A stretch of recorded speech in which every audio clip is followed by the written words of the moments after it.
Welcome, everyone, to a special episode of Tea Time with Tommy. Ladies and gentlemen, it is an honor. This man needs no introduction. MMA junkies, John Morgan. Thank you so much, John, for coming on the show out of your busy schedule. No, man. I appreciate having me. And I apologize. It's 108 degrees here in Las Vegas, so the hot tea wasn't happening. The hot coffee wasn't happening. But I got like a Coke from Burger King. Is that all right? Or I guess this would be Hungry Jack's. Or like you say, a frosty beverage. Like you say, Well, John, a frosty beverage. Unfortunately, I can't have a frosty beverage just yet. A little bit more work to get done, and then once that last bit of work gets done, then we go to the frosty beverage right away. Absolutely, and hopefully someday I can join you for that. Absolutely. So, John, yeah, let's get right into it. First off, I just want to ask for the viewers as well, what inspired you to become the successful MMA UFC journalist you are right now? I appreciate the successful part there. Yeah, no, listen. I in school when I was growing up, I knew I wanted to be a sports writer involved in sport. I really just wanted to be a sports writer. That's how old I am. Back in the day, you could just write. Now you got to do all multimedia and everything else. But I wanted to be involved in sports.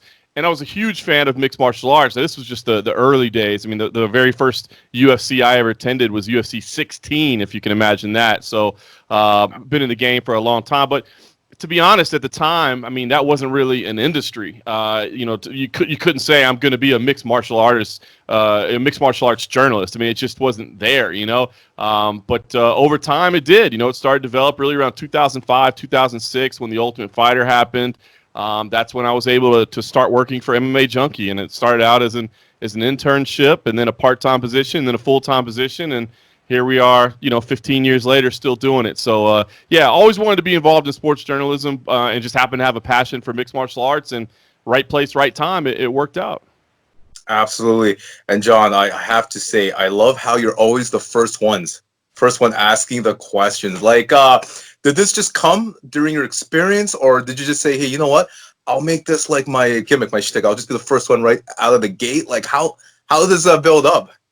It's funny, man. I mean, obviously, I've been around for a long time, so people know who I am, the PR teams and that sort of thing. They've worked with me a lot. So that's, I think part of it is kind of just some recognition for the years put in. But I can tell you basically the way it started was press conferences would start and, it'd say, who's got the first question, the way Dana White always does. And you'd have PR people with, microphones, and there's some people would raise their hand and some people, and there would just be this like really awkward pause where everybody's waiting to get the first question started. You're trying to get this like thing going, and so they started just saying, listen, man, do you want to kick this thing off? And so they would just hand me the microphone to start with, so that way when Dana was like, who's got the first question, we could just go right into it. So it's funny, it really started as just kind of like a practical thing to get things moving faster at press conferences, but over time it's just kind of become I think a little bit of tradition.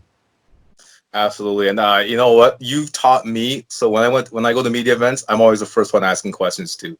So you're a pioneer for that, Respect. John. You're a pioneer. Respect. I appreciate that. Absolutely. So like moving on, so current situation right now, John, UFC COVID-19, have to hand it to Dana White and the UFC. They're the only sport out there making these events. What's your thoughts on that? Like Dana and the UFC stepping up and making sure we the people can see events right now. I think it's good, man. I think they deserve some credit for what they're doing. I can tell you, man, there's a lot of work behind the scenes. I know, the media and some of the public especially was a little worried at first because, listen, Dana is very cavalier in his attitude of just saying like, hey, don't worry about it. I got this. We'll handle it. And he didn't really go into the details. And I think, that worried a lot of people. But what I think people failed to realize is that, yes, while Dana was out front kind of on the leading edge of it, there's a ton of people behind the scenes that are working to get the protocol right, to get the safety guidelines right, to handle everything. So, having been in Jacksonville for that run of 3 events in 8 days, being here in the middle of it in Las Vegas right now, I can tell you there's a lot of attention to detail. And I applaud the UFC for doing this. And I think it's a reality that I think we're all kind of figuring out right now. And it's just that, look, I mean, unless we're going to sit around and wait for a vaccine to happen, which, we're hearing the earliest next year, and that's maybe, hopeful at that. Unless we're going to sit in our houses and wait for a vaccine, we have to figure out a way to keep going in this. Now, to pretend that we can just do nothing and do like we were doing before and say, this COVID-19 is not that big deal, that would be ridiculous. And that's not what's happening here. But I think, the UFC said, look, we're going to operate in this environment. And I think they deserve some credit for it. I mean, I guess, you know, this sport has always kind of been on the fringe, always kind of been on the outliers of certain ways, and you know, maybe they're doing it now, but they're forging forward, and I think you're seeing a lot of people kind of follow behind now at this time. Absolutely, John. I have to add, Dana did mention about Fight Island, but now it seems reports are they're going to do it at the UFC Apex. Do you know anything about what's going on in regards to Fight Island happening? One of the best kept secrets in UFC history, I can tell you, man. Nobody is saying anything. I was just with Dana White a few minutes ago, asked him again about it. He said, listen, I'm not announcing it. We're not announcing the date. It is a real thing. From everything I've been told, like, look, equipment is being shipped there, infrastructure is being built. Where it's located, I don't know. And you know, basically, it's just kind of a fail-safe. You know, this is not going to be their chief center of operations. The UFC Apex here in Las Vegas, multi-million-dollar production facility right next to their headquarters. That's where the majority of domestic events are going to be for the time being. This Fight Island, though, is for international fighters, so that they can get some fights as well. We don't know exactly where it is, but we know it's not in U.S. waters. And so basically that's going to allow people that can't get into the United States. It's interesting because earlier this week, you know, there was an announcement that there would be travel restrictions for athletes so that professional athletes could resume training. But the minute we heard that, then we also heard that they were, you know, banning citizens from Brazil from coming into the United States because Brazil is such a hot spot. So this thing is just a fail-safe, basically, so the UFC doesn't have to worry about all these visa issues and just the logistics of getting people in to fight. Oh, absolutely, John. Well put. But yeah, best kept secret. Hopefully something's coming down the line. I'm sure Dana knows. Now, I have to add, there has been reports I heard that Conor McGregor is interested in a middleweight fight against Anderson Silva. I'm sorry, a super fight against Anderson Silva. Are these rumors just rumors, or is it picking up, John? Or have you heard anything about it? I mean, listen, Anderson came out and said it, and good for him to keep it in the media. I mean, that's how you do things. That's such the art of production, or excuse me, I should say the art of promotion in mixed martial arts. You know, you got to keep yourself relevant even when there's not things going on, and so it always helps to get people talking about you. But no, I don't think this is happening. I mean, first of all, if Conor McGregor's fighting, he's fighting at a weight because he wants there to be a belt on the line, and you know, unless they're going to make up some belt. I did get a real kick out of Anderson Silva posting, though. I think the number was like 176.27. Like he actually converted it from kilos and then left the decimal points in, which I don't know, just made me giggle a little bit. Like, let's fight at 176.27 pounds. But no, look, I think it was fun for Anderson to say it, and it's fun to talk about. And of course, Conor knows. And listen, when Conor McGregor and Floyd Mayweather first started talking, I said, that's never going to happen. But they just kept talking about it and kept talking about it, and it did. So I think Conor knows how to play the game as well, but I don't see that fight happening. Yeah, it looks like a long shot for that ever happening. But moving on, there's going to be the 250, UFC 250 is coming up in June. Of course, Amanda Nunes versus Felicia Spencer. We have other great fights happening on that card. What are the fights that you are looking forward to for that UFC 250 card, John? Yeah, it's funny, man. This thing's been kind of moved around a little bit and you know, taken apart, and it's not the card that we wanted to be. I mean, Amanda Nunes and Felicia Spencer is a good fight. But Amanda Nunes, I just think, is a cut above right now. She's the women's GOAT, and as good as Felicia Spencer is, I just don't think this is her time to unseat Amanda Nunes. So, you know, I think a lot of people are, I don't want to say disappointed in the headliner, but not as intrigued by maybe they could be. But man, the bantamweight division, Corey Sandhagen versus Aljamain Sterling, that is a phenomenal fight of top contenders right there. You got Assunção Garbrandt, you know, former champion there, and then Assunção has been around forever. Sean O'Malley and Eddie Wineland as well. So I mean, you got this really, really exciting time at bantamweight. Of course, Henry Cejudo, the former champion, recently retired, so that belt is open right now. Looks like Peter Yan and Jose Aldo are going to fight for that sometime later this summer. But, man, you've got all these hungry contenders right behind it. So, listen, I think the card, top to bottom, has some great fights on it. It's got some entertaining matchups on there. It's going to be fun, even if it is a little bit, you know, headline lacking. Oh, absolutely. And I have to add tomorrow's card. Well, when people see this video, it's going to be today, but it's going to be, yes, of course, Gilbert Burns against Tyron Woodley. Who do you have in that fight, like in that main event card? Great. It's a great fight, and it really could go either way. I ended up going with my official pick as Gilbert Burns, and you know, to me, it was kind of going with the hot hand. I mean, Tyron Woodley, it's been, you know, a little bit over a year since he's fought. He looked kind of flat in that fight, if we're being honest. So I think there's a lot of question marks around him. You know, what's his performance level? Where's he going to be? Meanwhile, Gilbert Burns has looked amazing since he moved up to 170 pounds. And like I said, he's the hot hand. He fought in the Brasilia card that was in March behind closed doors with no fans. So he's already, you know, experienced that and dealt with that. So I feel like this is Gilbert Burns' breakout moment. Now, I will caution with this. If Tyron Woodley is 100% Tyron Woodley, and he does seem to be walking around with a chip on his shoulder, and I think he likes having his kind of being backed into a corner and saying like, oh, you doubt me, you doubt. I think he enjoys being doubted a little bit. So if he comes out and has a vintage performance, you know, he may prove that he's a cut above Gilbert Burns. But right now, I'm going with the hot hand, so I'm going with Gilbert Burns. And I'm definitely assuming you're going to be there for yeah. yeah. It's here in Las Vegas, so yeah, I'll be there. It's interesting. So like I said, it's airing today, but in the morning when I as we're talking on Friday, I have to wake up in the morning 6:45 a.m. and report to the host hotel, take a COVID-19 test there, and then self-isolate in a hotel room. They'll have a room waiting for us, and we'll self-isolate. We're not to leave the room. We can't have room service or nothing like that. So if we want some food, we got to bring it with us until about 2 o'clock, at which point we'll take a shuttle over to the arena, and they will have gotten our test results back in that time. They've got expedited test results. So it's a very, very unique setup for the fights. Wow, this is why you're the best. You're the best in what you do. Man, the sacrifice and the dedication. Moving on to another topic. Of course, the UFC 249 happened, and Justin Gaethje won, defeated Tony Ferguson, El Cucuy. I have to ask you, in regards to Tony Ferguson, do you think that Khabib and Ferguson fight will ever happen again, John? Oh, man. Hey, what else would we have? What kind of plague would come on the world that time if we tried to schedule it a sixth time, you know? I don't know. I'd still like to see it. I mean, I know it doesn't mean what it once did with Tony Ferguson taking a loss, but, I mean, what a terrible situation he was in. You know, the starting and the stopping and the rescheduling and the moving and all that. I mean, I think he was mentally and physically taxed. And I don't want to take away anything from Justin Gaethje, because Justin Gaethje's a great fighter, and he looked phenomenal. But, you know, you have to wonder what the toll that it took on Tony Ferguson mentally and physically. So I'd still like to see them fight at some time. You know, stylistically, it would be great. They wouldn't have those massive winning streaks on the line. But, man, I don't know. 5 times it's been scheduled and fallen apart. So I hope we see it, but there's no guarantees. And real quickly, what do you think about that matchup, Gaethje and Khabib? Do you have, of course, Khabib's favorite, but do you think, what do you think of the fight? I'm intrigued by it, man. That Justin Gaethje, the version that we saw the other night, looked absolutely amazing. And I've always been a fan of Justin Gaethje. I mean, way back in his World Series of Fighting days, I mean, he was must-watch television. I remember telling, you know, people, hey, look, if you don't watch World Series, fine, but make sure you watch this kid. You know, he's phenomenal.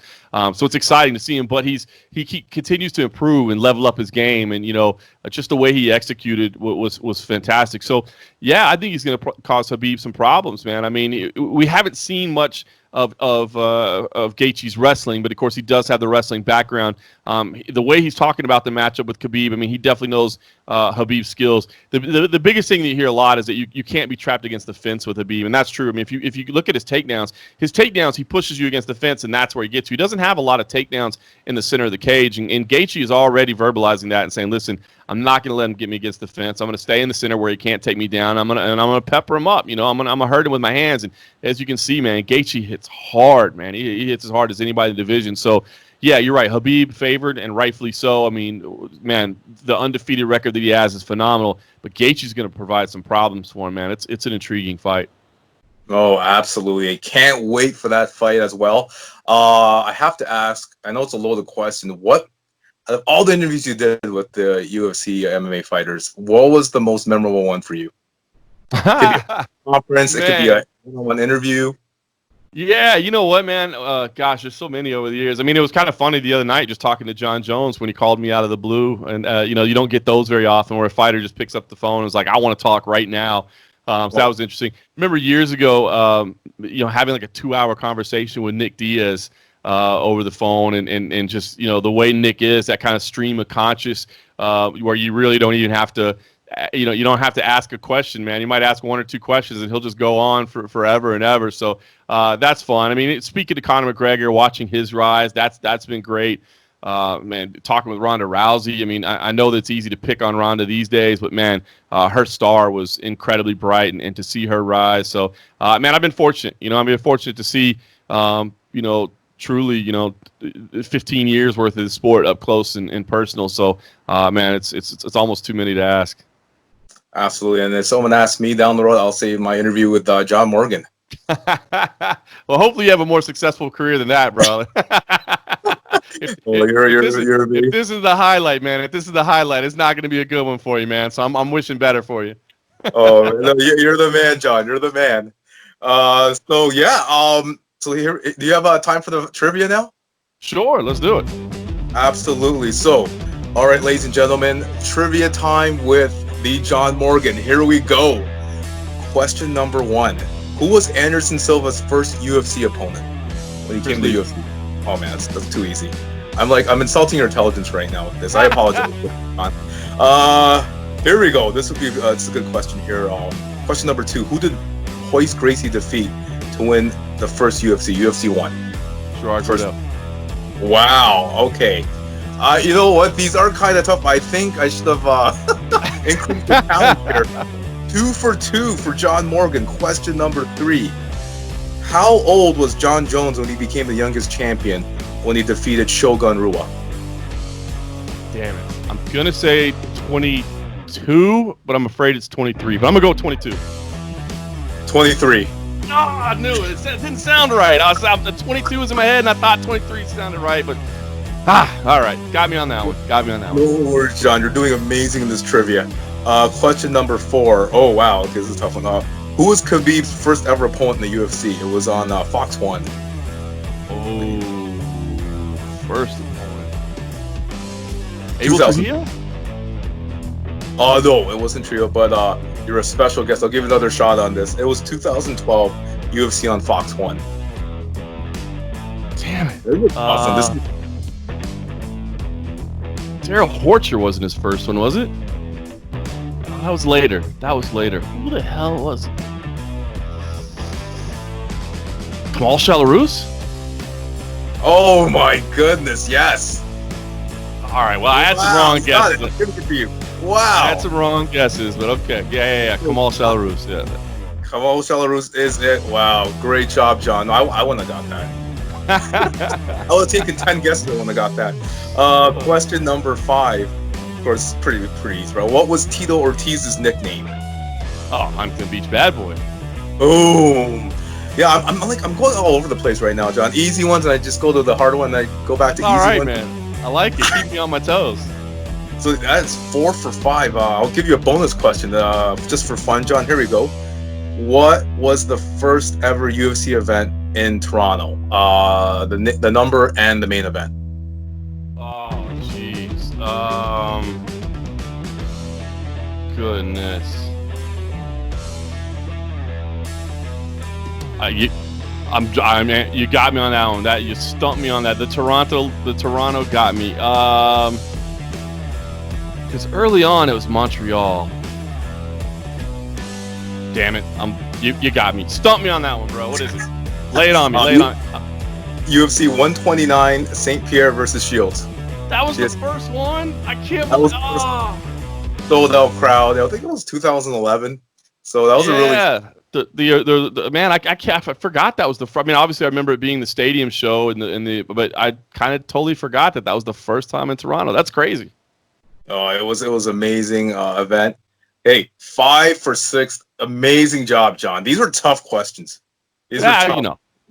You got me though. You got me. I can't believe now that I'll never forget that again. I didn't realize that was the first one in Toronto. I'm sure I did at the time, but they all kind of blend together. All good. So yeah, and then the other some of them were like really really hard. But John, great job again. I just want one last thing. Do you want to give a shout out to how people can follow you on Instagram and social media? Yeah, for sure, man. I appreciate that. On Twitter, it's at MMA Junkie John. So you can follow me there, and then on Instagram, which I'm kind of newer to the game in Instagram, but at John Morgan MMA. So follow me on either one of those, and I'd appreciate it. And we got the MMA Roadshow podcast. If you want to listen to that, wherever you get podcasts, And if you want to check out our and a half episodes where we do bonus content, wrapping up everything, you can check us out at patreon.com/the MMA Roadshow.